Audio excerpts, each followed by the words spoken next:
વિસાવદર અને ભેસાણના ગ્રામ્ય વિસ્તારમાં છેલ્લા 10 દિવસથી હું ફરું છું. ખેડૂતોની વચ્ચે જાઉં છું. ખેડૂતોની વચ્ચે જે પ્રકારે ગેરસમજણો ફેલાવી હતી, જે પ્રકારે ખોટા ગુબારા ચડાવ્યા હતા સોશિયલ મીડિયાના માધ્યમથી અને બીજી રીતે, એ વિસાવદરની આ ખેડૂતો સારી રીતે સમજી ગયા છે, જાણી ગયા છે અને સત્ય વાતને સાથે ખેડૂતો છે. એક બાજુ છેલ્લા 10 વર્ષ દિલ્હીમાં પણ આ પ્રકારે લોકોને ભરમાવીને ગેરરીતિઓ કરનારી સરકારના આગેવાનો છે.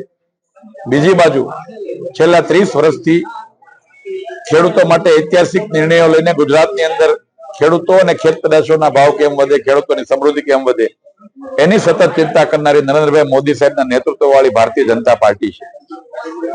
મને યાદ છે કે ખેડૂતોના ખેતરમાં તમે આજે પણ જાઓ, 95 પહેલાની ખેડૂતોની સ્થિતિ કેવી હતી કે ખેડૂતોના ખેતરમાં સીમ ચોરી થતી હતી, ખેતરમાં માલ રહી શકતો નહોતો, વીજળી મળતી નહોતી. એવી સ્થિતિમાંથી ખેડૂતોએ નિર્ણય કરીને અમને સત્તામાં બેહાડ્યા. આજે કોઈ પણ ખેતરમાં જાઓ 400 વોલ્ટેજની વીજળી મળે છે.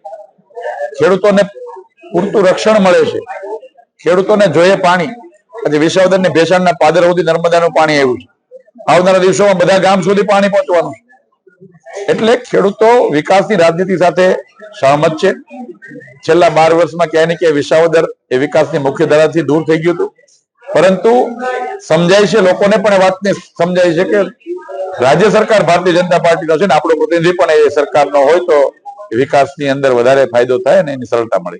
મેં એ જ કીધું કે એમણે ક્યારે કોઈ જાહેર જીવનમાં કામ નથી કર્યું. મન તેમ કે વિસાવદર ને આમ આદમી પાર્ટી વાળા હું લેવા દેવું. એને આવીને કોઈનું એક કૂપન કઢાઈ દીધું નથી. એને આવીને કોઈનું એક આયુષ્માનનું કાર્ડ કઢાઈ દીધું નથી. ફક્ત ને ફક્ત મીમ્સ બનાવીને લોકોને ગુમરાહ કરીને ચૂંટણી જીતવા નીકળ્યા છે. પરંતુ એમને ખબર નથી કે 2022માં આવી મીમ્સો બનાવી હતી, 136 સીટમાં ડિપોઝિટ ગઈ હતી.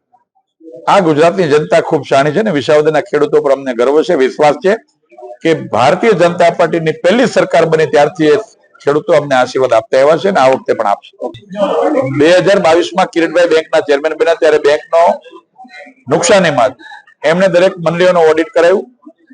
એ ઓડિટમાં 9 મંડળીઓમાં ગેરરીતિ આવી. એ ગેરરીતિઓ કરનારા સામે પોલીસ કેસ કર્યા. કેટલા પૈસાની ગેરરીતિ તેના આંકડાઓ ઘટાડ્યા અને જેણે ગેરરીતિ કરી છે એની ઉપર કાર્યવાહી કરીને એની મિલકતો જપ્ત કરીને જેમને નિર્દોષ લોકોને અન્યાય થયો છે ન્યાય અપાવવાનું કામ પણ અમારી ટીમ કરશે.